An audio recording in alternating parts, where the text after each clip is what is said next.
அனைத்து ஜாதிகளும் அர்ச்சகர் ஆகலான்றாங்க. அனைத்து சமூகமும் அர்ச்சகர் ஆகலாம். நம்ம பெரியார் வழியில வந்ததால ஒரு பகுத்தறிவு இருக்கிறதால நம்ம சிந்திக்க வேண்டியதா இருக்குது. இன்னைக்கு அண்ணன் திராவிட மணியனை வந்துட்டாரு, அவர் ஓய்வு பெற்றாச்சு.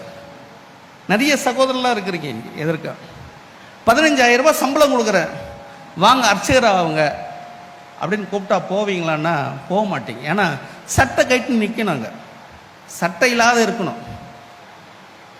தினந்தோறும் எவ்வளோ பேர் பார்க்க வருவாங்க, உறவுக்காரர் வருவாங்க, பனியன் போட்டு வந்தால் ஓடி போய் சட்டை போட்டுன்னு வந்துடுவோம்.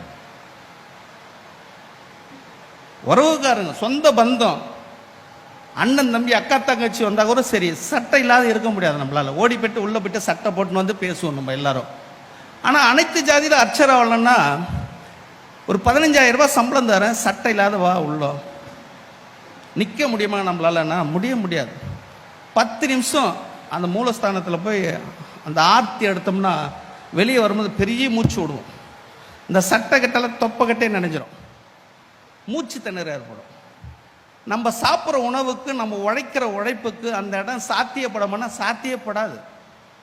அது பாபா சாஹேப் அம்பேத்கர் அப்பயே சொல்லிட்டாரு, 35 டிக்ளேர் பண்ணிட்டார், நான் இந்துவா பிறந்தேன் ஆனால் சாகும்போது இந்துவா சாக மாட்டேன்ட்டார். திருப்பி அந்த இடம் நம்ம போனோம்னா அர்ச்சகர் ஆகிறதுக்கு நம்மளுக்கு அது சாத்தியப்படும்னா சாத்தியப்படாது. 30,000 ரூபாய் சம்பளம் கொடுக்குறவா கூட நம்மளால போக முடியாது. எல்லா சகிப்புத்தன்மையும் உள்ள 6 மணிக்கு மேலே கதவு சாத்திட்டு எதிர் வீட்டில் என்ன நடக்குது, ஊரில் என்ன நடக்குது, 10 ஊரில் என்ன நடக்குது தெரியாதவன் தான் அந்த இடத்துல இருக்க முடியும், உழைக்காதவன் தான் அந்த இடத்துல இருக்க முடியும். நம்மளால் அந்த இடத்துல இருக்க முடியும்னா இருக்க முடியாது. அர்ச்சகர் ஆகிறதுக்கு நம்மளுடைய பணி இல்லை, அதிகாரத்தில் பங்கு கூடன்னு கேட்கலாம். அதிகாரத்தில் பங்கு கொடுத்தாங்களா? இன்னைக்கு ஆட்சியாளர் வந்தாங்க, இந்து பத்திரிகை அனலைஸ் பண்ணுறாங்க, ஆட்சி அதிகாரம் எப்படி வந்தது திமுக அப்படின்னும் போது ஷெட்யூல் காஸ்ட் ஓட்டு, தலித் ஓட்டு, ஒடுக்கப்பட்ட மக்களுடைய ஓட்டு அப்படியே விழுந்தது திமுகவுக்கு. மைனாரிட்டியாக இருக்கக்கூடிய கிறிஸ்தவர்கள், இஸ்லாமியர்கள் அந்த ஓட்டு வந்தது. உயர் சமூகத்தை சேர்ந்த சின்ன சின்ன சமூகம் சேர்ந்த அவங்களாம் திமுக ஓட்டு போட்டதால அதிகாரத்தில் வந்துட்டாங்க.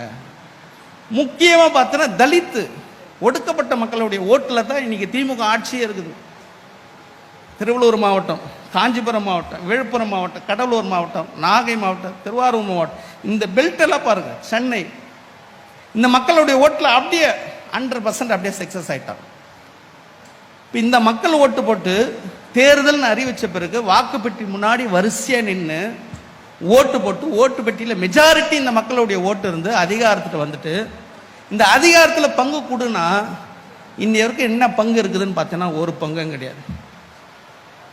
என்னென்ன துறை கொடுத்தாங்கன்னா கிடையாது. மற்ற சமூகம்லாம் பார்க்குறோம். இதே சட்டமன்றத்தில் அடிக்க போன நபர், திமுக தலைவர் கலைஞர் என்ற அந்த நபரை சட்டமன்றத்தில் அடிக்க போனவர் இன்னைக்கு அமைச்சர் ஆயிட்டார். அடி வாங்கணும், உதப்பட்டுவன், ஜெயிலுக்கு போனோம், போராட்டம் பண்ணோம், ஆர்ப்பாட்டம் போனோம்னா சந்து புந்து தலைவராக தான் இருக்கிறாங்க, கிளை தலைவராக தான் இருக்கிறாங்க இன்னைக்கு தான். அப்போ அதிகாரத்தில் ஏதாவது பங்கு கொடுத்தாங்களா? இன்னைக்கு சமூக நீதி பேசுகிற திமுக கட்சி அதிகாரத்தில் பங்கு கொடுத்தாங்களா? கிடையாது. நம்ம எதிராக இருக்க நம்மளுக்கு வேணும் அதே கட்சியில் இருக்கக்கூடிய ராஜா கொடுக்க சொல்லுங்க, அதே கட்சியில் இருக்க பொறுப்பாளருக்கு கொடுக்க சொல்லுங்க. கிடையாது. 16% இருக்கக்கூடிய ஆந்திர பிரதேசத்தில் துணை முதலமைச்சர் கொடுத்துக்கிறாங்க, 4 மந்திரிக்கு கொடுத்துக்கிறாங்க. 4 இலக்கம் பெரிய பெரிய இலக்கம், மக்களை சந்திக்க, மக்களுக்கு சேவை செய்கிற, சமூக மாற்றத்துக்கு வேண்டிய ஒரு துறை அது. இன்னைக்கு என்ன துறை கொடுத்துருக்குறாங்க பாருங்க. அப்போ நம்ம அர்ச்சகத்துக்கு நம்மளுக்கு தேவை கிடையாது, அதிகாரத்தில் பங்கு தான் நம்மளுக்கு தேவை.